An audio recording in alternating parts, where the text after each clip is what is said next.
वो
फरवरी 1967।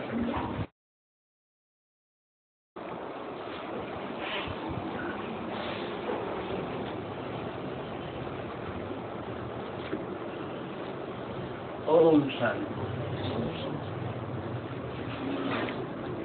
बच्चों को दिल के अंदर कोई प्रश्न हो तो पूछ सकते हैं।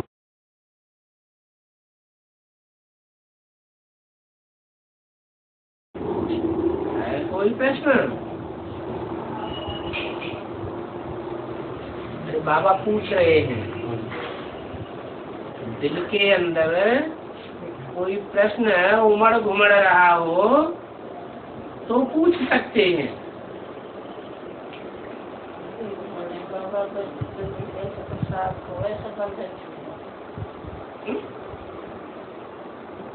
बंधन छूटने के लिए यही तो याद है। याद माना आदि विचारी याद,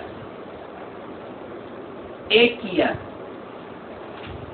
एक की बेविचारी याद में अगर बुद्धि टिक जाए तो सारे बंधन अपने आप ही टूट जाए। एक की याद हो और एक का ज्ञान हो, याद भी अव्यभिचारी और ज्ञान भी अव्यभिचारी। अगर अनेकों से ज्ञान सुना तो क्या हो जाएगा? ज्ञान विचारी ज्ञान हो जाएगा। तो फिर और याद भी नहीं आने चाहिए क्या? याद भी एक की और ज्ञान भी एक का, तो दोनों बातें हैं नहीं। याद तो एक की टिकती नहीं है, बुद्धि तिरक जाती है और 63 जन्मों के संबंध जुटे हुए ना आत्मा के साथ, विचारी संबंध है, वो खींच लेते। आगे बोला, आगे बच्चों को लज्जा नहीं करनी चाहिए। क्या इस बात में? प्रश्न पूछने में, बाबा से अपनी दिल की बात हल करने में कोई लज्जा नहीं करनी चाहिए। बच्चों को बहुतों को समझाना है। तो अगर अंदर कोई प्रश्न घुमड़ रहा है और खुद ही मुझे हुए होंगे तो दूसरों को कैसे समझावेंगे?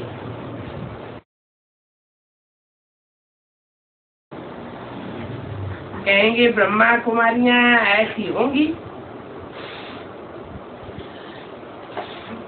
ऐसी जो पूरा समझाए नहीं सकती है। पक्का बनना चाहिए। अलफ ही कहते हैं, अलफ को याद करो। क्या अलफ माने क्या? अलफ माना अल्लाह, अल्लाह माने ऊंचा। इस दुनिया में जो भी आत्माएं हैं उनमें मनुष्य आत्मा जो देवात्मा बनती है और राक्षसी आत्मा भी बन जाती है। नीचे उठती है तो देवात्मा बनती है, नीचे गिरती है तो राक्षस बन जाती है। वो आत्मा ही सबसे ऊंची है। और आत्मा याद किसे करे? याद उसे करे जो आत्माओं में सबसे ऊंचा पार्टधारी। वो कौन है? बिंदु बिंदु आत्मा है तो सब है, कीड़े मकोड़े पशु पक्षी सब बिंदु है। लेकिन उनमें ऊंची आत्माएं हैं मनुष्यों की, और मनुष्य आत्माओं में भी देवात्माएं ऊंची है। और उन देवात्माओं को भी मनुष्य से देवता बनाने वाला सुप्रीम सोल सबसे ऊंचा है। लेकिन ऊंचा और नीचा ये किस दुनिया की बात है? साकार दुनिया की बात है या निराकारी दुनिया की बात है? साकार दुनिया में ऊंच और नीचे होता है। तो ऊंच से ऊंच को याद करना है, उसको कहते हैं अलफ। पहला अक्षर है उर्दू पर। ये नहीं कहा नुक्ता बिंदु ऊंच से ऊंचे। क्या बिंदु के ऊंच और नीच होने की बात नहीं है, वो अलफ ऊंच से ऊंचे। बे क्यों नहीं? अलफ के बाद और भी तो नंबर है, बे पे ते ते से। वो ऊंच क्यों नहीं? ऊंच से ऊंच क्योंकि और सब जो है वो अनिश्चय बुद्धि हो जाते हैं। क्या अनिश्चय बुद्धि विनश्यते की लिस्ट में जाते हैं। विनश्यते का मतलब खलास नहीं हो जाते। आत्मा कभी खलास नहीं होती, लेकिन पद नीचा हो जाता। क्या 500 करोड़ की माला है मनुष्यों की, तो जो भी 500-700 करोड़ की मनुष्यों की माला है उसमें जो दाने हैं वो ऊपर नीचे तो होंगे कि नहीं होंगे? कोई ऊंचे होंगे, कोई नीचे होंगे। तो जो जितने अनिश्चय बुद्धि बनते हैं उस एक अलफ के ऊपर उतना ही दाना नीचे खिसकता जाता है। एक के ऊपर अनिश्चय बुद्धि बनेंगे तो जरूर कहीं दूसरी जगह निश्चय बैठेगा। एक जगह आत्मा शरीर छोड़ती है तो दूसरी जगह जाने जन्म लेती है। वो स्थूल जन्म मरण है और ये बेहद का जन्म मरण है। निश्चय बुद्धि और अनिश्चय बुद्धि बनने का। निश्चय बुद्धि माना जन्म हुआ, अनिश्चय बुद्धि माना मृत्यु हुई। तो जो निश्चय बुद्धि बनने वाली आत्माएं हैं, खासकर मनुष्य आत्माओं की बात हो रही है। जानवर निश्चय बुद्धि अनिश्चय बुद्धि तो बनेंगे ही नहीं, उनके अंदर तो बुद्धि ही नहीं है, ज्ञान ही नहीं है। तो उन मनुष्य आत्माओं में जो मनुष्य का पार्ट बजाती है उनमें ऊंच से ऊंच कौन, जिसको हमें याद करना है? अलफ। क्या अलफ और वे दो चीजें हैं। वे है कड़ा डंडा और अलफ है खड़ा डंडा। क्या? तो एक ही ऐसी आत्मा है जो आदि से अंत तक अनिश्चय बुद्धि नहीं बनती और बाकी सब आत्माएं चल जाती, घूम जाती है बुद्धि। इसलिए जो भी आसमान में 9 लाख सितारे हैं, उन 9 लाख सितारों में एक ही सितारा ऐसा माना जाता है जो अपनी जगह कभी नहीं छोड़ता। वो अपनी जगह पर दृढ़ रहता है और बाकी सब सितारे उसके आसपास घूमते रहते। कोई छोटा चक्कर काटते हैं और कोई बहुत बड़ा लंबा चौड़ा चक्कर काटते हैं अनिश्चय बुद्धि। तो बोला अलफ ही अभी कहते हैं, कोई दूसरा कहने वाला नहीं है। कहते हैं माना मुख है बोलने के लिए। सिर्फ बिंदु हो तो नहीं कहेंगे कि उनको मुख है, बिंदु कैसे बोलेगा। तो अलफ ही कहते हैं, अलफ को याद करो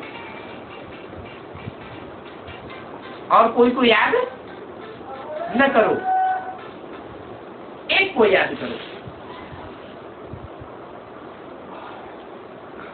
ये रूहानी ज्ञान मनुष्य नहीं दे सकता। क्या? मनुष्य माने मनु की औलाद मनुष्य। मनु माना जिसका मन बड़ा तीखा है, तीव्र है, मनुआ जिसे कहते हैं। वो मनु की औलाद मनुष्य कहेंगे। जैसे विष्णु की औलाद वैष्णव, ब्रह्मा की औलाद ब्राह्मण। एक मात्रा औलाद या फॉलोअर के अर्थ में बढ़ जाती है। तो जो मनुष्य की औलाद हुए वो मनुष्य कहे गए और वो मनु भी एक नहीं, 4-4, 5-5 मनु गाए हुए हैं। उनमें जो सर्वोपरि मनु है उस मनु की बात है जिसने अपने मनुआ को पहले कंट्रोल किया।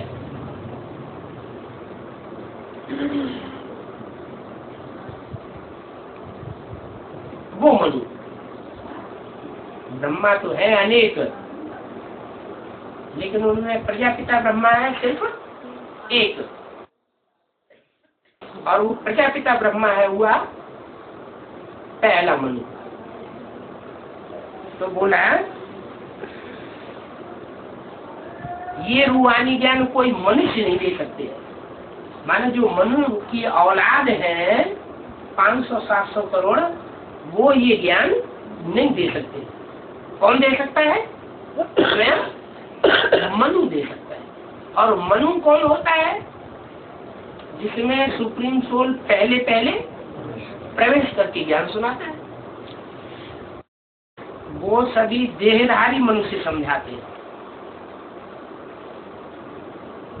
दुनिया में जितने भी मनुष्य हैं वो सब देहधान वाले हैं, और सुप्रीम सोल जिसमें मुकर्रर रूप से प्रवेश करके सुनाता है वो एक ऐसा पार्टधारी है जो देहभान वाला नहीं है, देहभान में रह करके ज्ञान नहीं सुनाता है। देहधारी मनुष्य समझाते हैं। अब आत्मा अभिमानी बनना है, अब पहले क्यों नहीं? त्रेसठ जन्म में क्यों नहीं? क्योंकि आत्मा का वहां कोई ज्ञान देने वाला था ही नहीं, और अभी ज्ञान देने वाला आया हुआ है, वो अपना भी ज्ञान दे रहा है और हम आत्माओं का भी ज्ञान दे रहे हैं। आत्मा है पार्टधारी, सिर्फ इतना ही ज्ञान नहीं है कि मैं आत्मा ज्योति बिंदु मन बुद्धि सहित आत्मा हूँ, प्रकृति के मध्य में निवास करती हूँ। इसके आगे भी कुछ ज्ञान है। आत्मा पार्टधारी है तो आत्मा के अंदर अनेक जन्मों के पार्ट नुदे हुए, तो सारे पार्ट की याद हो जाए, स्मृति आ जाए, वो आत्मा का ज्ञान है संपन्न संपूर्ण।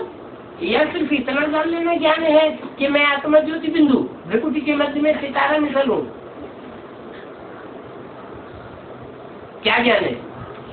आत्मा का संपन्न ज्ञान है। आत्मा का पूरा पार्ट बुद्धि में बैठ जाए तो आत्मा अभिमानी पहले बनना पड़े। इसके लिए क्या करना पड़े? मैं आत्मा ज्योति बिंदु हूँ, ये हर समय स्मृति में बना रहे।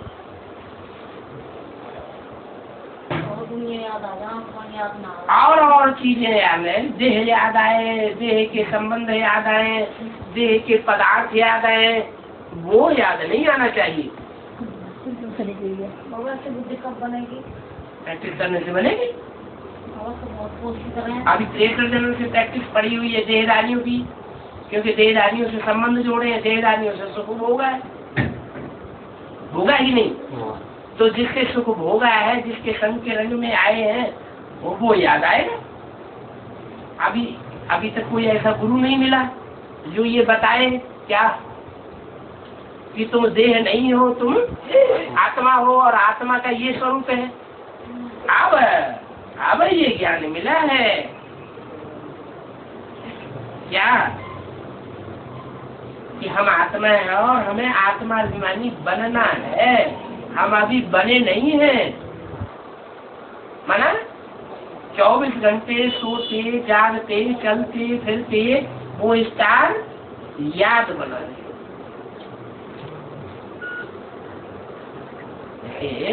माँ होती है, माँ को अपना बच्चा याद बना रहता है ना ज्यादातर,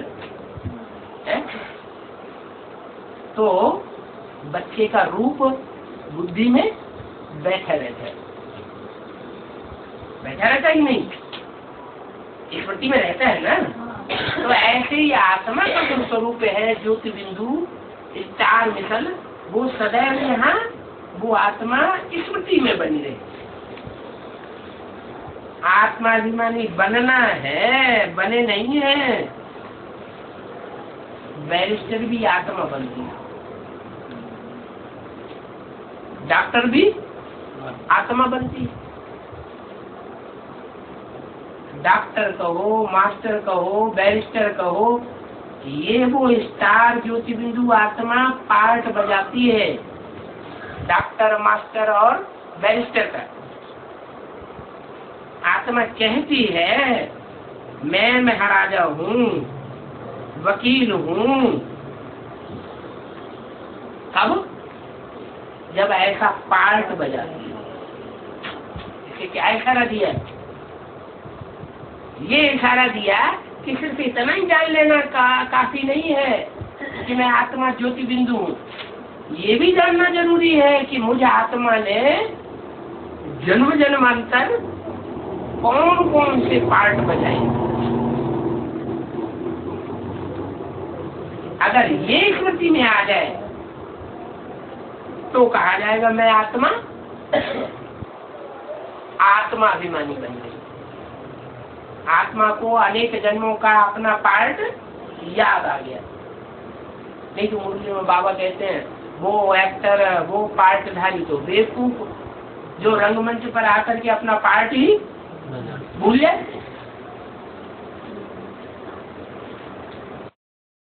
अभी भी हम सब पार्टधारी जो है, ये तो मालूम है कि हम आत्मा ज्योति बिंदु है, लेकिन क्या ये मालूम है कि इस ज्योति बिंदु आत्मा ने अनेक जन्मों में क्या क्या पार्ट बजाए हैं?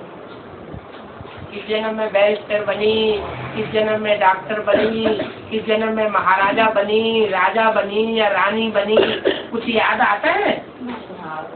अगर नहीं याद आता है तो इसका मतलब अभी आत्मा अभिमानी नहीं बनी। अभी देह के ध्यान में ज्यादा रहते हैं। देह जो 5 तत्वों का पुतला है वो स्मृति में आ जाता है कि नहीं तो पाठधारी नहीं है। आत्मा पाठधारी नहीं है। ये आत्मा ये चोले लेकर के जन्म जन्मांतर पाठ नहीं बजाती है। ये तो याद है, ये पाठ बजाए, लेकिन क्या क्या पाठ बजाए वो याद नहीं। इसका मतलब देवहानि है, ये आत्माभिमानी है। आत्माभिमानी बनने की कोशिश कर रहे हो। कोशिश कर रहे ना, इसका मतलब अभी बने नहीं है ना। तो वही बाबा बता रहे हैं कि बनना है। अभी आत्माभिमानी पूरे बने नहीं है। अभी भविष्य में पुरुषार्थ करके आत्माभिमानी बनना है। क्यों नहीं बनते अभी तक? कितने साल हो गए ये ज्ञान चलते चलते? कई साल? आपके कितने? 70 साल हो गए।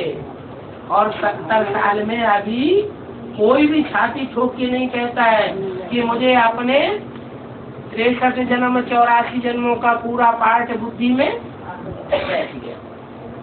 संस्कारों से तो लगेगी प्रूफ और प्रमाण सहित तो पता लगेगा।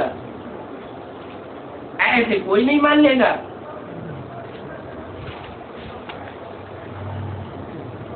तो आत्मा में जो अनेक जन्मों के संस्कार भरे हुए हैं पुनर्जन्म के,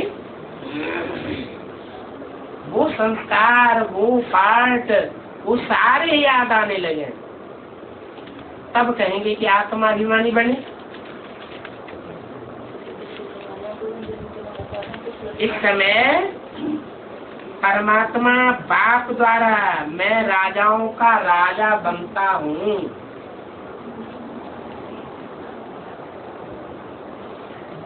ये राजाई का पाठ और कोई नहीं सिखाता। जो भी मनुष्य मात्र गुरु हुए हैं उन्होंने सबने आधीन तो बनाया है, अपना खेला चपाटा तो बनाया है, लेकिन राजाओं का राजा किसी ने नहीं बनाया। अभी बाप आए हुए हैं, कहते हैं मैं तुमको राजाओं का राजा बनाता हूँ। वो स्कूल खुले हुए हैं, कॉलेज खुले हुए हैं, उनमें बैरिस्टर बनाते हैं, डॉक्टर बनाते हैं, टीचर बनाते हैं, इंजीनियर बनाते हैं। कितने बड़े बड़े कॉलेजेस खुले हुए हैं, यूनिवर्सिटी खुले हुई है, एक जन्म के लिए बनाते हैं। और ये परमात्मा बाप क्या कहते हैं? मैं तुम्हें जन्म जन्मांतर की बादशाही देता हूँ, राजाई देता हूँ, कंट्रोलिंग पावर देता हूँ। पिछले जन्मों में तो देहदारियों का संग करते करते नीचे गिरते आए। राजाई की जगह क्या आ गई? गधाई आ गई। और मैं तुमको राजा बनाता हूँ, कंट्रोलर बनाता हूँ। ये कंट्रोल करना और दुनिया में कभी किसी ने किसी को नहीं सिखाया। ये मैं ही हूँ जो आकर के तुमको कंट्रोलिंग पावर देता हूँ। उसके लिए तरीका बताता हूँ। मुझे एक को याद करो। अगर औरों को भी याद किया, क्या छोटा बच्चा होता है ना, स्कूल में जाता है, जब स्कूल में जाता है तो उसे टीचर याद आने लगता है, माँ की याद धीरे धीरे जाने लगती। तो मैं तुम्हें पढ़ाई पढ़ाने आता हूँ, राजा जी की पढ़ाई पढ़ाता हूँ, तो मैं तुम्हारा बाप भी हूँ, जन्मदाता, और अंत में वर्षा देने वाला। बाप भी हूँ, टीचर भी हूँ, और सदगुरु भी हूँ, तुम्हारी सदगति करने वाला भी हूँ। वो गुरुओं ने तो सदगति नहीं की, खुद ही दुर्गति में चले गए। एक गुरु मर जाता है तो उनका जो चेला गद्दी पे बैठता है वो ठेका ले लेता है। गुरु की दुर्गति हो गई, अब चेला कैसे सदगति करेगा? ये तो एक ही सदगुरु है, ये बदलने वाला नहीं। ऐसे नहीं ब्रह्मा ने शरीर छोड़ दिया तो उनकी गद्दी पे जो बैठेगा संस्था संचालन करने वाला वो सदगति करेगा? नहीं। यहाँ तो भले 70 साल हो गए, एक ही सदगुरु है, आदि में भी वही था और अंत में भी वही होगा, वो एवरलास्टिंग है, वही सबकी सदगति करने वाला। उसके लिए गाया हुआ है सबका सदगति दाता राम। भक्ति मार्ग में क्या गाते हैं? ये नहीं कहते सबका सदगति दाता कृष्ण, सबका सदगति दाता विष्णु, क्या कहते हैं? सबका सदगति दाता राम। तो जरूर रामकृष्ण वाली आत्माएं तो है, वो मनुष्य से देवता बनती तो है, लेकिन उन जो भी 33 करोड़ देवताएं हैं उनमें सिर्फ एक ही आत्मा ऐसी है जिसमें वो सुप्रीम सोल मुकर्रर रूप से प्रवेश करके मनुष्य को मनुष्य से देवता बना करके जाता है। और कैसा देवता बना के जाता है? राजाओं का राजा। क्या इस सृष्टि पर जितने भी राजाएं हुए हैं और जितने भी अभी कंट्रोलर हैं, उन सब कंट्रोलर्स का, उन सब शासकों का शासनकर्ता बना के जाता हूँ, माने विश्व का बादशाह बना के जाता हूँ। महाराजाओं के महाराजा कौन होते हैं ये कोई नहीं समझ सकता। क्या राजाओं का राजा? वो तो हो गए महाराजा, सम्राट कहा जाता है। छोटे छोटे राजाएं होते हैं और वो उन छोटे छोटे राजाओं के ऊपर बड़ा महाराजा होता है, उसे सम्राट कहते हैं या महाराजा कहते हैं। लेकिन एक प्रश्न पूछा कि महाराजाओं के महाराजा कौन होते हैं, ये बात कोई नहीं समझा सकता। दुनिया में जो भी सम्राट हुए हैं, महाराजा हुए हैं, महाराजा का टाइटल धारण करने वाले हुए हैं, प्रैक्टिकल में महाराजा ही की भी है, उन सबका महाराजा कौन, वो कोई नहीं बता सकता, इसको समझ भी कोई नहीं सकते। कौन है? कौन गाया हुआ है? नहीं नहीं है, सारे विश्व का नाथ सिर्फ एक ही गाया हुआ, विश्वनाथ शंकर। विष्णु भी नहीं गाया हुआ। कौन गाया हुआ है?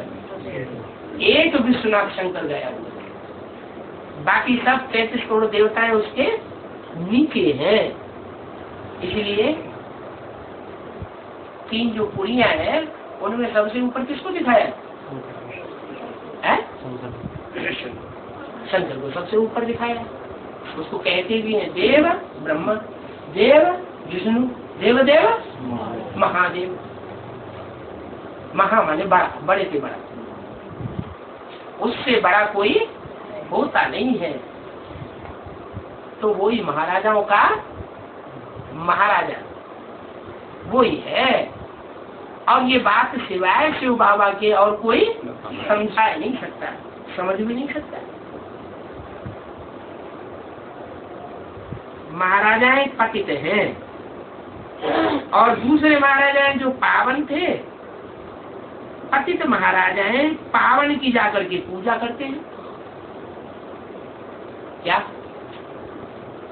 द्वापर युग से जो भी महाराजाएं हिस्ट्री में हुए हैं कि नहीं? जो भी महाराजाएं हुए हैं वो सब पतित महाराजाएं पावन महाराजाओं की मंदिर में जाके पूजा करते हैं। लक्ष्मी नारायण की पूजा करते हैं कि नहीं?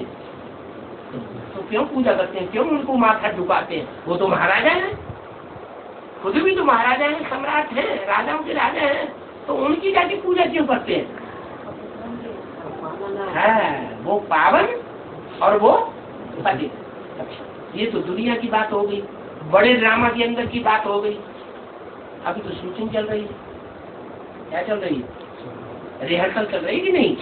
तो जो रिहर्सल चल रही है उस रिहर्सल में भी तो ऐसा ही होगा कि नहीं होगा? कैसा कैसा होगा? कि जो बड़े से बड़ा महाराजा होगा रिहर्सल पीरियड में, उसके सामने सबको आके माथा टिकाना पड़ेगा। माथा टिकाने का मतलब अपनी बुद्धि जो है टिपर उसके सामने घिसनी पड़ेगी, हमें इसका अर्थ बताओ।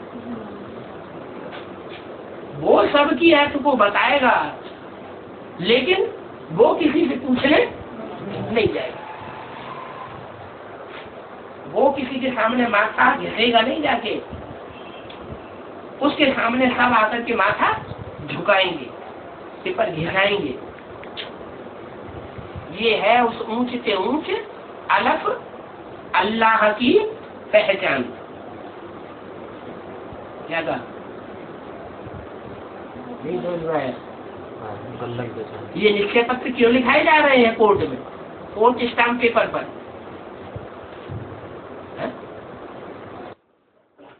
इसलिए लिखाए जा रहे हैं कि कोई अभी तो मान जाता है कि हमें निश्चय बुद्धि बन चुकी, मान लिया ऊंच से ऊंच है, और कल जाके इनकार करते कहे कि हम ही भगवान हैं। ऐसे निकल रहे हैं कि नहीं? पहले तो नहीं लिखाते थे। ये कि आज वे खून से लिखवाते थे, वो खून से लिखने वाले भी हाँ हो गए। तो बोला जो पावन राजा होते हैं उन पावन राजाओं महाराजाओं की पतित महाराजा जाकर के पूजा करते हैं, उनके सामने माथा झुकाते हैं। तो जो माथा झुकाने वाला हो, अभी तो माथा झुका जाए, फिर बाद में कहे कि तुम हमारा माथा झुकाओ आके। पहले तो हम ऐसे ही चले गए थे तुम्हारे सामने माथा झुकाने के लिए, तो कोई मानेगा क्या? है? नहीं मानेगा। अगर मानेगा भी तो वो ही मानेगा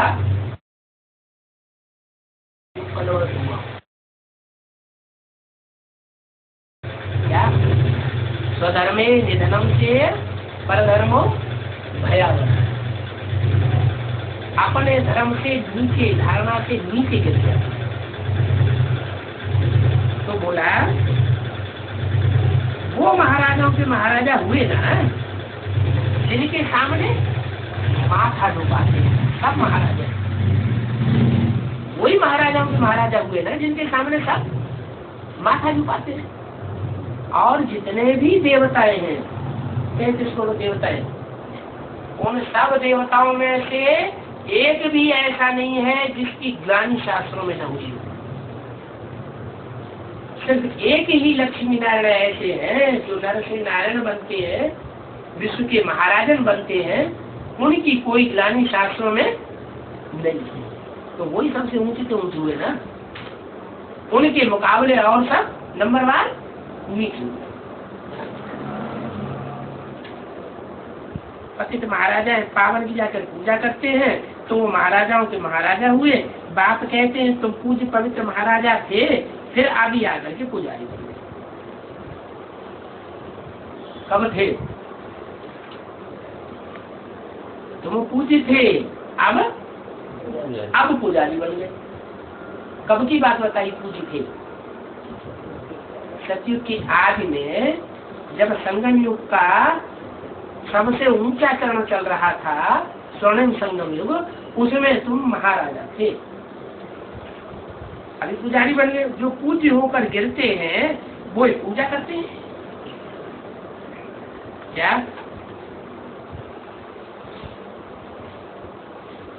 पावन की पूजा करते हैं, पतित की कोई पूजा नहीं करते हैं। अब तुमको पता पड़ा हम पावन महाराजाएं थे,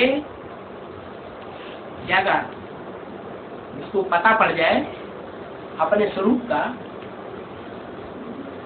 जैसे पहले राजाएं होते थे,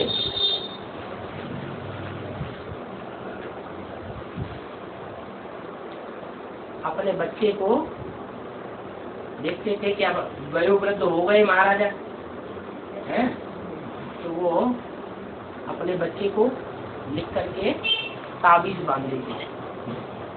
अगर ऐसी कोई आशंका देखी कि हमारे वयोवृद्ध होने की वजह से कोई राजा ही हड़प लेगा, तो जो अपना बच्चा होता था उसको ताबीज बांध देते थे। बाबा उसको कहते हैं लॉकेट।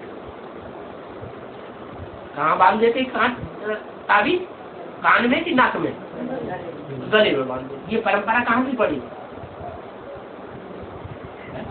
सभी परंपराएं कहाँ से पड़ती हैं? संगम में पड़ती है। शिव बाबा जब आते हैं तो जिस बच्चे को मुकर्रर रूप में आकर के विश्व का मालिक बनाना होता है, वो बच्चा अगर कहीं इधर उधर संसार में विलम जाए। यज्ञ के आदि में कोई व्यक्ति ऐसा था जो बाद में पता ही नहीं चला कहाँ चला गया, कोई था या नहीं था? ऐसे ऐसे बच्चे थे जो मम्मा बाबा को डायरेक्शन देते थे, फिर कराते थे, टीचर बन करके बैठते थे। हम समझते थे ये तो बहुत अच्छा नंबर माल हमें आ गए, वो भी गुम हो गए। तो गुम हुए ना, तो उन गुम हुए बच्चों के कंठ में वो लॉकेट डाल दी। किसने? है शिव बाबा ने। कौन सी लॉकेट डाल दी है? अरे वो संस्कृत गीता में भी तो लिखा हुआ, मैं आता हूँ तो सबसे पहले ये ज्ञान किसको देता हूँ? सूर्य को देता हूँ।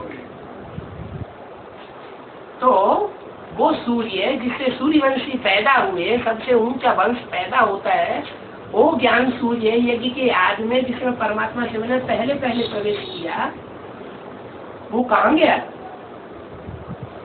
ब्रह्मा के साक्षात्कारों का जिसने रहस्य सुनाया, किसी को पता नहीं। लेकिन ऐसे नहीं है कि वो गुम हो गया है तो गुम ही बना रहेगा।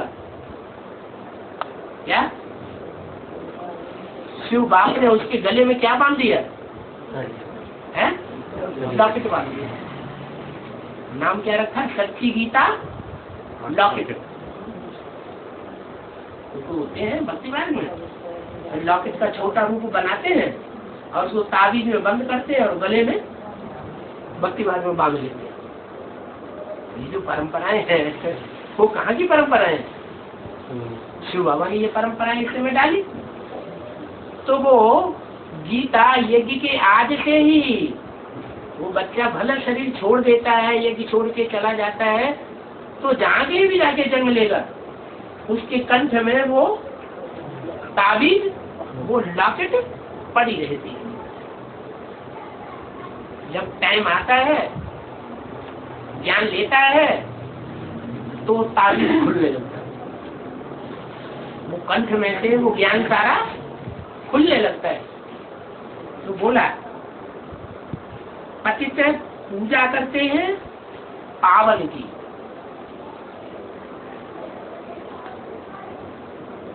पावन और पतित। अभी बात याद दिलाते हैं, तुम बच्चे ही पहले महाराजा थे, पावन थे, अब तुमको पता पड़ा है। पहले तुमको पता नहीं था, अब तुमको पता पड़ा है कि हम पावन महाराजा थे।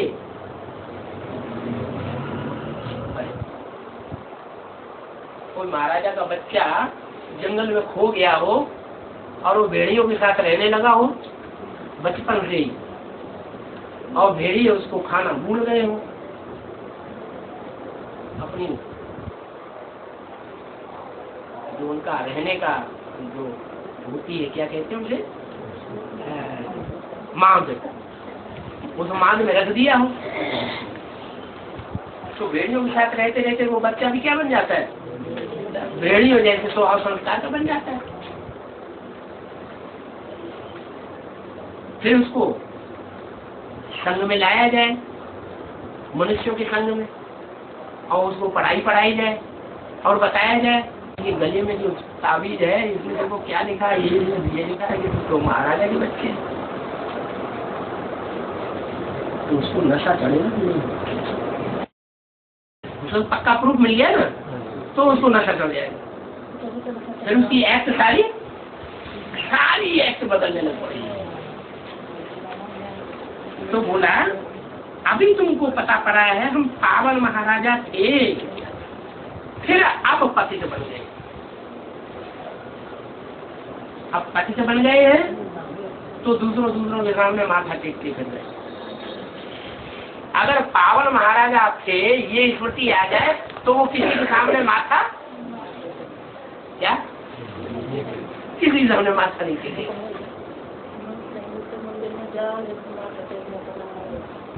बहुत दान पुण्य करते हैं तो राजाओं के घर में, बहुत साहूकारों के घर में जाकर जन्म मिलता है। ये तो 63 जन्म की गति रही ना। 63 जन्म में भक्ति मार्ग में जिन्होंने बहुत दान पुण्य किया तो अगले जन्म में जाकर के कहाँ जन्म लेते हैं? पिछले जन्म के दान पुण्य के प्रताप से कोई महाराजा के घर में जन्म मिल जाता है। ये तो भक्ति मार्ग की बात है। लेकिन इस बात की परंपरा कहाँ से शुरू होती है? संग में। वो दान पुण्य तो करते हैं स्थूल चीजों का, स्थूल धन संपत्ति का, तो एक जन्म के लिए प्राप्ति होती है। और यहाँ संगम युग में तो जो अविनाशी ज्ञान धन है, गुणों का धन है, शक्तियों का धन है, वो अविनाशी ज्ञान धन परमात्मा बाप सुप्रीम सोल आकर के हम बच्चों को देते। और ये धन जो अविनाशी धन है, ज्ञान रत्नों का, गुण रत्नों का, शक्तियों का, वो जितना जितना हम दूसरों को बांटेंगे तो रिजल्ट क्या होगा? उतने बड़े राजा महाराजा 21 जन्म तक बनते हैं। वो भक्ति मार्ग में एक जन्म बनते हैं, एक जन्म दान पुण्य करते हैं तो एक जन्म महाराजा बनते हैं। क्या ऐसी ऐसी तपस्या करते हैं, ऐसा ऐसा त्याग करते हैं तो तप कर राजा बनते हैं। और राजा एक जन्म बन के फिर प्रारब्ध भोग ली, खलास हो गया। तप कर फिर राजा बन करके पाप करते हैं, क्योंकि देह अभिमान तो होता है ना द्वापर युग में, कलयुग में। पाप करते हैं, पाप करके फिर नरक में क्या नरक में देते हैं। तप कर राज कर नरका। जो नरक में गिरते हैं तो जरूर उन्होंने फिर तपस्या की होगी ना। वो तपस्या किसने सिखाई आकर शुरुआत में? वो शिव बाबा आकर के अभी तपस्या करना सिखाते हैं, दान पुण्य असली करना अभी सिखाते हैं। ऐसे पुण्यात्मा तुम्हारे जैसे और दुनिया में कोई नहीं बनते। ऐसे महादानी तुम्हारे सिवाय और कोई बनते नहीं है। इसलिए बाबा कहते हैं खूब दान करो, क्या कंजूस नहीं बनो। ये ज्ञान सुन लिया और घर में बैठ गए या दूसरों को सुनाए लग पड़े हम बड़े प्रकांड विद्वान हैं, और उनको अपना केला बनाना शुरू कर दिया। यही ज्ञान सुनाया, यही उसकी प्रारब्ध लेना शुरू कर दिया। नहीं, दे कुएं में डाल, क्या कोई इच्छा नहीं। इच्छा मात्रम अविद्या। क्यों? कि जो दिया वो अपना थोड़ा ही दिया। किसका दिया? शिव बाबा ने दिया, और वो ही हमने दूसरे को दिया। हमने दिया, उसका उजूरा हमको मिल जाता है। तो उसमें अहंकार की बात कर बोला। जो दान पुण्य करते हैं राजाओं के घर में जन्म लेते हैं, बहुत साहूकारों के घर में जाकर के जन्म ले लेते हैं। कम दान पुण्य किया होगा तो साहूकारों के घर में जन्म मिलेगा, मिला बहुत कुछ माँ बाप से, लेकिन दिया कुछ नहीं किसी को, तो अगले जन्म में फिर गरीब बनेंगे साहूकार बनेंगे, फिर गरीब बने। तो बोला तुम अविनाशी ज्ञान दान करते हो, वो तो भक्ति मार्ग में विनाशी ज्ञान धन, वो विनाशी धन दान करते हैं तब राजा बनते हैं, और तुम अविनाशी ज्ञान रतन दान करते हो तो महाराजा महारानी बनते हो, और वो भी नरक में नहीं बनते हो, कहाँ बनते हो हैं? तो ऊंचे धाम में बनते हो, स्वर्ग धाम में तुम जाकर के महाराजा बनते हो। भक्ति मार्ग और ज्ञान मार्ग में देखो कितना फर्क है। वहां पुरुषार्थ करते हैं तो एक जन्म में बनते हैं, भक्ति मार्ग में पढ़ाई पढ़ते हैं तो एक जन्म में बैरिस्टर बनते हैं, डॉक्टर बनते हैं, वकील बनते हैं, और यहाँ एक जन्म हम भगवान की रहबरी में पढ़ाई पढ़ते हैं और अनेक जन्म की प्रारब्धता। कितना अंतर हो गया उस पढ़ाई में, जो मनुष्यों की पढ़ाई होती है और भगवान आकर के जो पढ़ाई पढ़ाता है उसमें कितना प्राप्ति का फर्क हो जाता है। आप समझाते हैं, मैं तुम बच्चों को महाराजा का महाराजा बनाता हूँ। क्या कहा अभी तक? क्या सुना होगा बोलिए, राजाओं का राजा महाराजा बनाता हूँ। अभी क्या बोला? मैं तुमको महाराजाओं का भी महाराजा बनाता हूँ। मनुष्य तो कह नहीं सकते ये बात, वो ये बात कैसे कहेंगे क्या कि मैं तुमको महाराजाओं का भी महाराजा बनाता हूँ? क्यों नहीं कह सकती मनुष्य?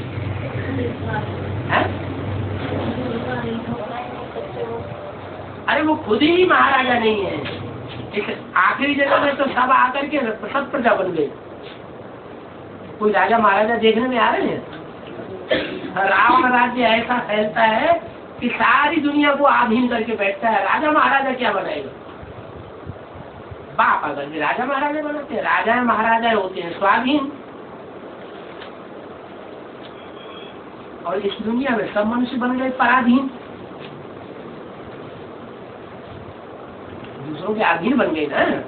तो जो पराधीन है उसको राजा कहेंगे? राजा किसी के अधीन होता है क्या? ये स्वाधीनता का पाठ बाप ने आकर के पढ़ाया, जो अल्लाह कहा जाता है। इसलिए भक्ति मार्ग में भी कहते हैं शंकर जी को स्वतंत्रता का सम्राट। क्या स्वतंत्रता का सम्राट एक ही है, उसका एक ही नारा है, स्वतंत्र रहो और दूसरों को भी स्वतंत्र रहने दो। बाकी जरूर कुछ न कुछ बांधने भी करते हैं, दूसरों को बांधेंगे हमारे अंडर में रहो। वो एक ऐसा पार्टधारी है कि सृष्टि पर आकर के ऐसा पार्ट बजाता है श्रेष्ठ से श्रेष्ठ, इतनी ऊंची पढ़ाई पढ़ाता है, और बच्चों को कहता क्या है? बच्चे I am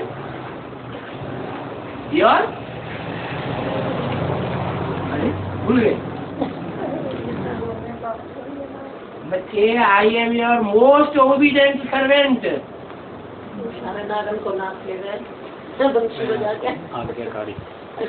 I am your most obedient servant माने मैं तुम्हारा बहुत आज्ञाकारी नौकर वन बन करके आता हूँ। क्या तुम आज्ञा करो, मैं तुम्हारी सेवा करूं। तो बोला वो मनुष्य ये नहीं कह सकते मैं तुमको महाराजाओं का महाराजा बनाता हूँ। वो कैसे कहेंगे? बनाने वाला तो एक ही बाप है, और तो कोई बना ही नहीं सकता। तो बाप बैठ समझाते हैं, ज्ञान का सागर इतना ज्ञान देते हैं जो सागर को स्याही बनाओ और जंगल की सारी लकड़ियों को कलम बनाओ तो भी पूरा नहीं होगा। सारी लकड़ियां घिस जाएंगी कलम की, और सारा सागर जिसकी स्याही बनाई जाए वो सारी स्याही खलास हो जाएगी, तो भी उसका सुनाया हुआ ज्ञान खलास नहीं हो सकता। और ये छोटी छोटी अभी बुलकियां निकल रही हैं, वो अपने को भगवान साबित करती है। क्या निकल रही कि नहीं? और विष्णु से कम कोई नहीं अपने को बताता है।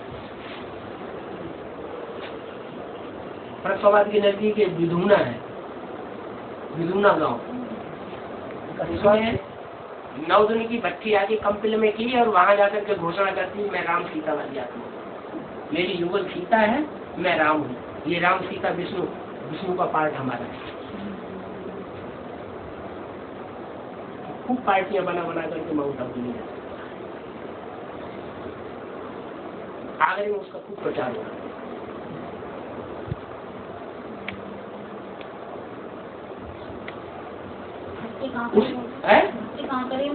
कंपनी और एक निकले उसी में से, उसी पार्टी में से, गुजरूनर की पार्टी में से। वो मथुरा में आजकल किसी एक बड़े ऑफिसर की कन्या ब्रह्म कुमारी बन गई, तो उससे उन्होंने कोर्ट मैरिज कर लिया। कोर्ट मैरिज करने के बाद उनका ये नशा चढ़ा, उनको नारायणी नशा चढ़ गया, और वो मुकुट बांध करके पीले कपड़े पहन करके अभी भी झांझ मृदंग वजीरा बजाते हैं और माता इकट्ठी हो जाती है और पार्टियां ले जाते हैं माउंट आबू बसें भर के। वो भी लक्ष्मी नारायण बने बैठे, वो भी इसी का पार्ट हो गया। और दशरथ पटेल को तो सभी जानते हैं, एडवांस पार्टी, वो अपने को विष्णु, उन्होंने अपने को साबित कर दिया। कैसे साबित कर दिया? दिल्ली में जिस समय एडवांस पार्टी का काम चल रहा था, विजय विहार में मकान बन रहा था, तो देसी नाली में से एक माँ का निकली थी एडवांस में। क्या? सुषमा माता, 6 बच्चों की माता, और उसने एडवांस ज्ञान में आने के बाद घरबार छोड़ दिया।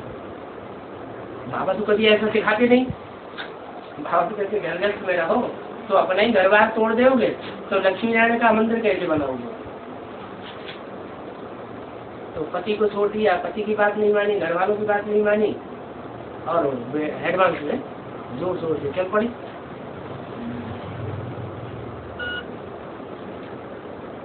ज्यादा नशा कर गया, फिर क्या हुआ?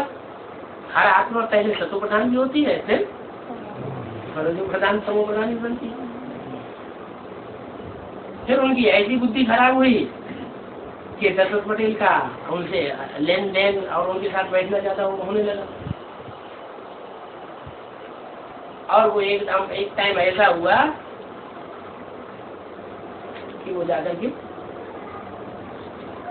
अहमदाबाद में नारायण बन के बैठ गए।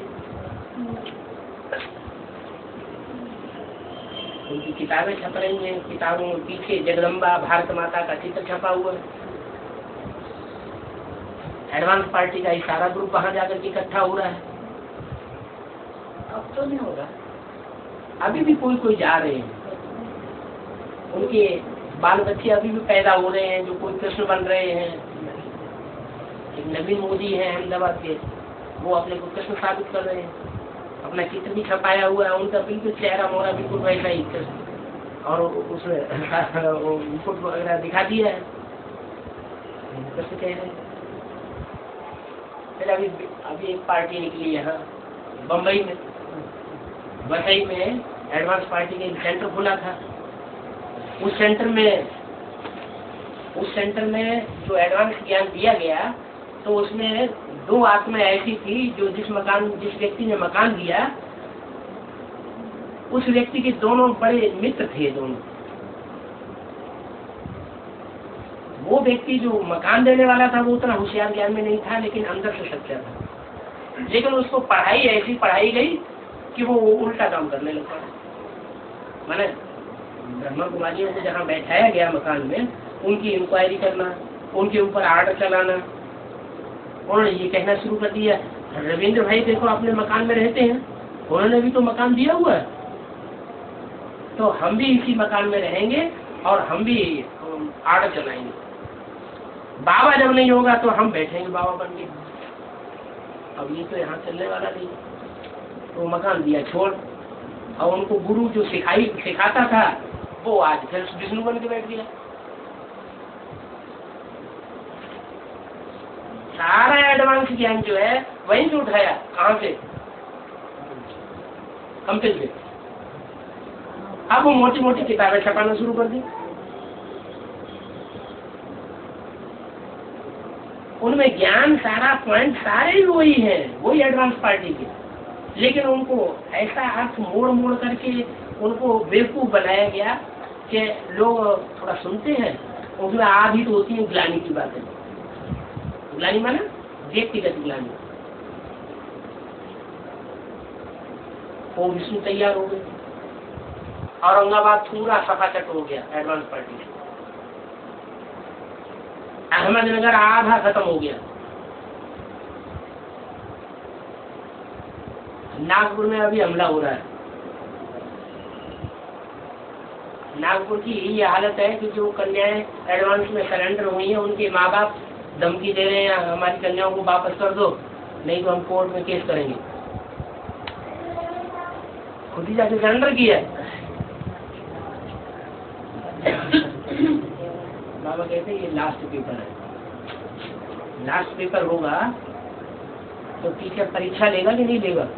तो उन्हें जो ज्ञान अभी तक सुना है, इतना विशाल ज्ञान है, जिसके लिए बाबा कहते हैं सागर को स्याही बनाओ और जंगल को कलम बनाओ तो भी ये ज्ञान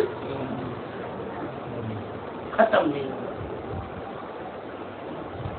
तो इतना विशाल ज्ञान, इतना ऊंचा ज्ञान लेने के बावजूद बुद्धि ऐसी बनी हुई है कि कन्या दान करना और दान करने के बाद उसको वापस लेना और चांडाल बनना। दान करके वापस लेता तो क्या बनता है, चांडाल बनता है। कन्या को तो रत्न कहा जाता है। इतना ऊंचा दान, और वो करने के बाद फिर उस कन्या की जिंदगी खराब करना।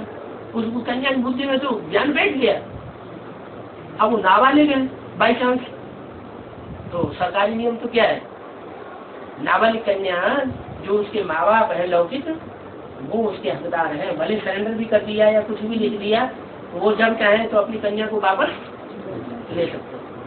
चाहे शादी क्यों न कर दी हो, शादी भी इनवैलिड है, क्योंकि 18 साल से कम कन्या की शादी नहीं करनी चाहिए। वो माँ बाप जाए तो शादी जहाँ की हो वहां से भी कन्या को उठा ला सकते। अब ये हालत हो गई। और ऐसे ही नहीं, मध्य भारत तक विष्णु तैयार हो रहे हैं।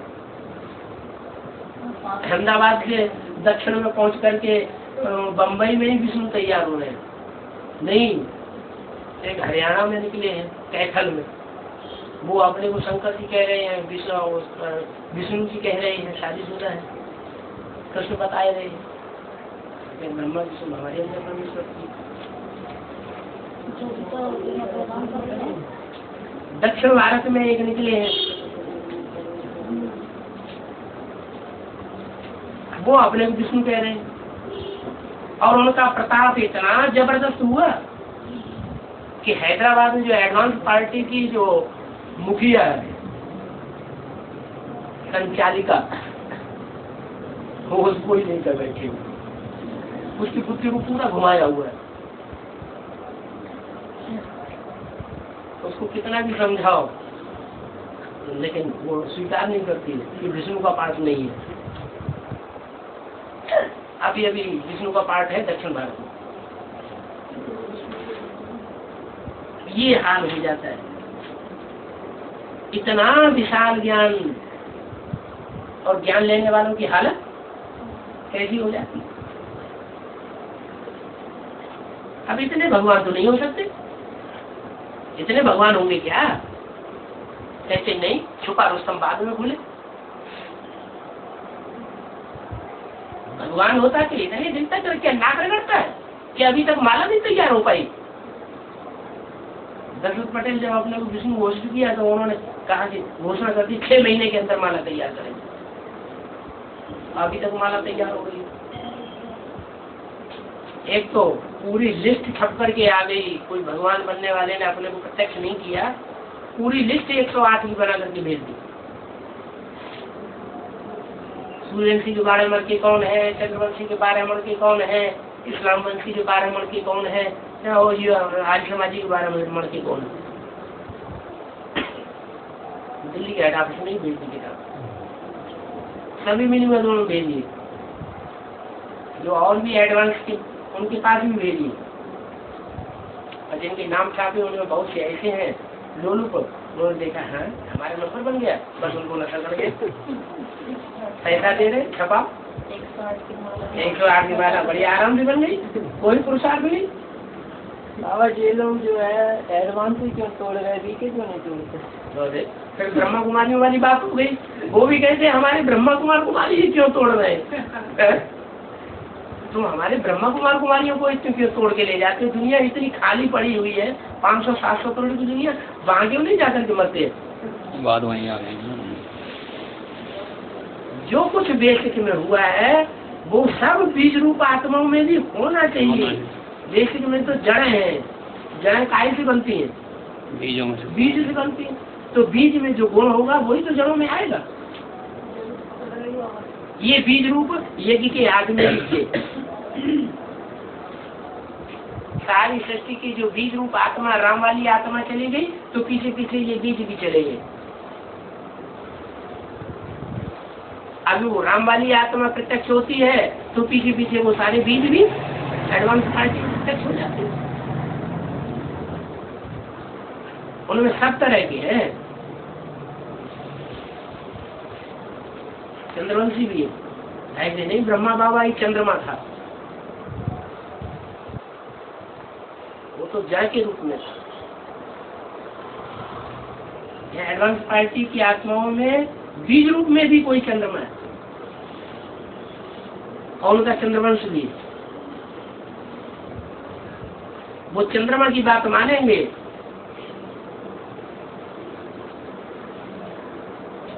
ऊंचे से ऊंचे पारणधारी भगवान शंकर भी आ जाए तो उसकी बात नहीं मानेंगे।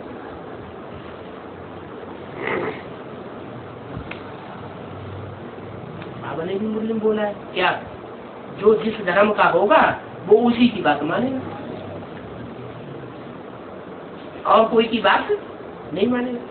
कहते भी है क्या ब्रह्मा भी उतर आए तो भी हम कोई की बात, हम ब्रह्मा की भी बात मानने वाले नहीं। तो बताया इतना विशाल ज्ञान है लेकिन सहज बहुत है। अरे ये क्या बात हो गई, इतना विशाल ज्ञान और सहज कैसे, इतना सहज कैसे हो सकता है? इतना सहज है कि लूले, लंगड़े, अंधे, कोढ़े, काने, कुब्जे सबको इस ज्ञान को उठा सकते हैं। माताएं जो काका का भी नहीं पढ़ी हुई होती है वो भी इस ज्ञान को उठा लेती है, होशियार बन जाती है। वो दीदी दादियाँ कोई खास पढ़ी लिखी नहीं थी, उनको बाबा ने पढ़ाई लिखाई पढ़ाई थोड़ी बहुत। आज इतनी बड़ी संस्था वो कंट्रोल कर रही, वो तो जड़े हैं, उन जड़ों से भी पावरफुल पार्ट बजाने वाली आत्माएं अभी एडवांस पार्टी में, जो उससे भी बड़ा हुजूम दुनिया में तैयार करने वाली है।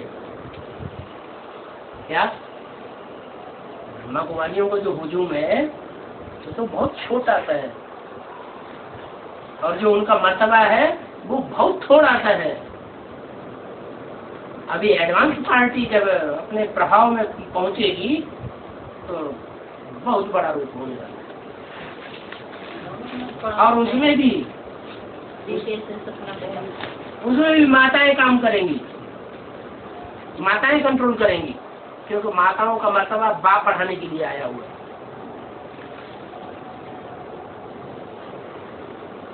ऊंची से ऊंची माता कौन है? जगदम्बा।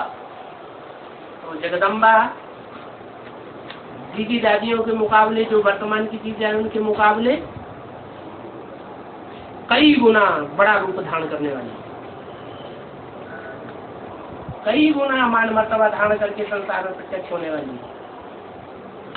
ये साफ प्रत्यक्ष होना तब होता है जब बाप गुप्त हो जाए। आज में भी बाप गुप्त हुआ, और जड़ों में वो ब्रह्मा कुमार कुमारी अभी प्रत्यक्ष हुए। और अभी भी बाप बच्चों की आशा पूरी करेगा, क्योंकि एडवांस पार्टी हो चाहे बेसिक नॉलेज की पार्टी हो, अगर वहाँ अंदर अंदर झगड़ा चल रहा है तो किस बात को लेकर झगड़ा चलता है? मूल झगड़े का मुद्दा कौन सा होता है? नहीं मालूम। अधिकार, हमको अधिकार मिलना चाहिए, हमको कुर्सी मिलनी चाहिए, हमारी बात क्यों नहीं मानी जाती, हमको क्यों नहीं पूछा जाता। बाहर की दुनिया में भी अधिकार की लड़ाई चलती है और आधार मूर्तों की दुनिया में भी अधिकार की लड़ाई चलती है और विद्रूप आत्माओं की तीसरी दुनिया में भी अधिकार की लड़ाई, उसको बानर सेना कहा जाता है। वो आपस में लड़ाई लड़ते हैं। तो बाप तो सब बच्चों की आशा पूरी करेगा ना, करेगा कि नहीं करेगा? है करेगा, तो उनकी आशा पूरी करता है। अच्छा करो राजा।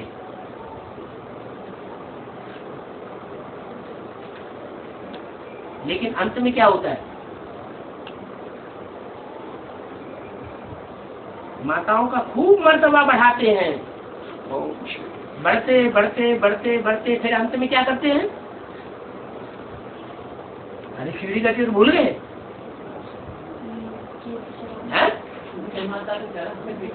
डूबी जा नहीं होती है।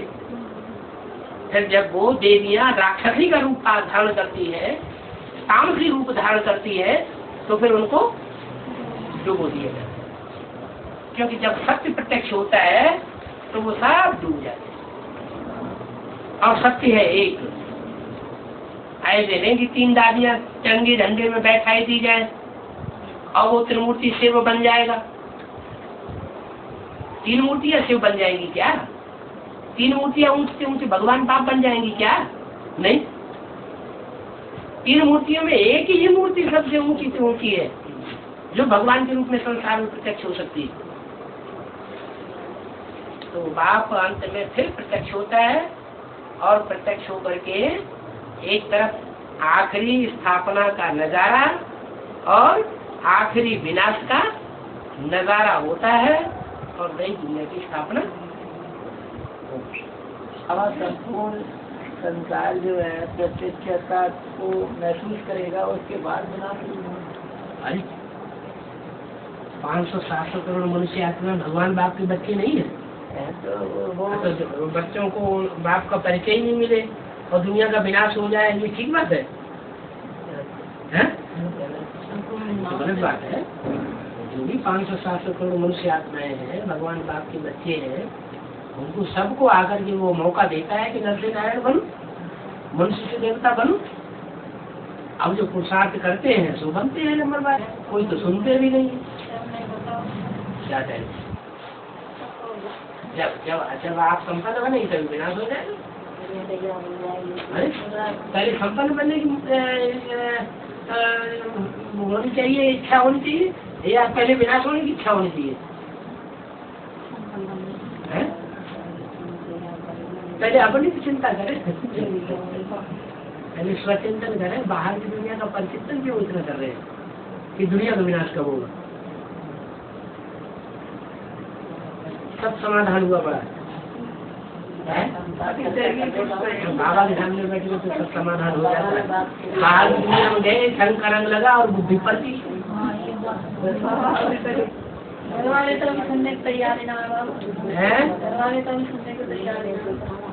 आपको तो वरदान मिल गया कि आपका पूरा का पूरा परिवार एडवांस में चलेगा।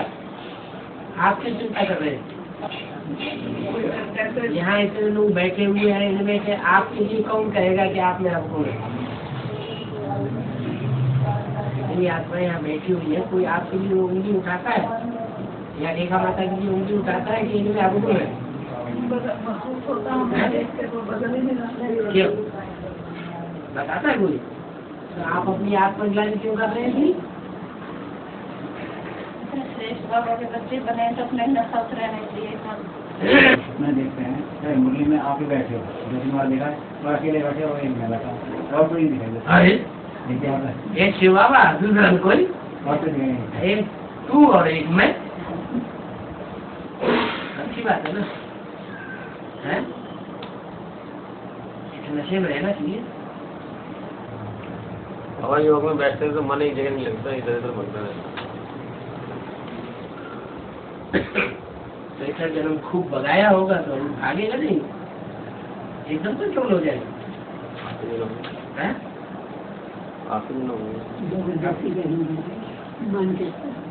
उतना ही अभ्यास करना पड़ेगा, जितना भगाने का अभ्यास किया उतना ही स्थिर करने का अभ्यास करना पड़ेगा। ध्यान में बैठ जाओ, मुरली सुन लो, बाबा की कैसे चला दो, ज्यादा सुखी मन हो तो खुशी आ जाएगी। और कुछ नहीं तो सच्चे दिल से कोई आत्माओं को सुनाना शुरू कर दो ज्ञान, तो भी खुशी आ जाएगी। क्योंकि सेवा का फल है मेवा, खुशी। सेवा करेंगे तो खुशी का फल मिलेगा। तीन ही रास्ते हैं दुखी मन को सुखी करने के, और सब विनाशी रास्ते लोग खुशी पैदा करने के लिए धन कमाने में लगे हुए हैं। ज्यादा धन हमारे पास होगा, बैंक बैलेंस होगा तो हम बहुत खुश हो जाएंगे। वो भी दान तो ढूंढना का रास्ता है,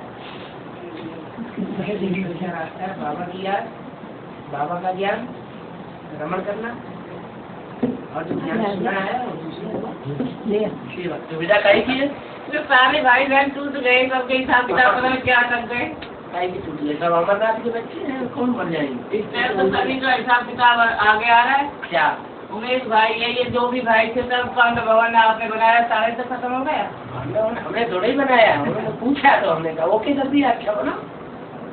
पांडव भवन बनाना कोई खराब बात है? उनकी हालत खराब हो रही है। दिल्ली में तो पांडवों का यादगार बना हुआ है, पांडवों का किला, तो पांडव भवन नहीं बनने देंगे।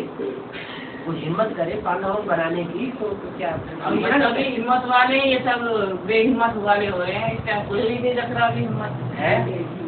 चलो आप हिम्मत वाले बने रहेंगे तो सब तैयार हो जाए। घर में माँ का तैयार बनी रहे तो बच्चे और ढेर सारे पैदा हो जाएंगे, बन जाएंगे। यहाँ तो दादी अम्मा, काकी अम्मा सब फरीदाबाद में तैयार है, सब बैठे हुए हैं अभी। बाबा नाम बाद में बता रहे हैं, बाद में निकलेगा पता फरीदाबाद अभी तो कोई नहीं। आबाद नाम जब आया है बाद में, आबाद तो आबाद तो होना ही है, चाहे वो गाजियाबाद हो चाहे फरीदाबाद हो। इस टाइम बाबा वैसे स्थिति सभी के गाँव नहीं, हमारी है बहुत, उनका पास बहुत इधर उधर भागती है। जितने लोग हैं उतने भाग है। एडवांस में बता रही थी कि 4 अवस्थाएं होती है, टाइम नहीं बता दिया, नहीं बताया चलेगी कब? ये जब ऐसा हाल अभी हो रहा है तो चढ़ने का कब है? जब चढ़ने जब तीसरी असली मूर्ति सामने आ जाएगी तो अवस्था चढ़ेगी।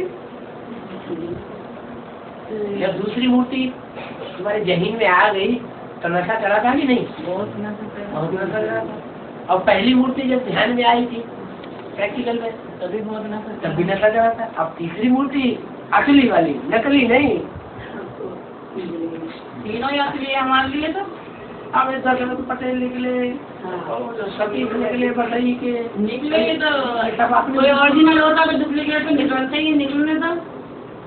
नहीं वो तो ठीक है, और जब दूसरी मूर्ति का पाठ टच हुआ तो नकली तो कोई नहीं निकला था उसमें, तो सब बाद में निकले। हाँ विष्णु ढेर सारे निकल रहे हैं,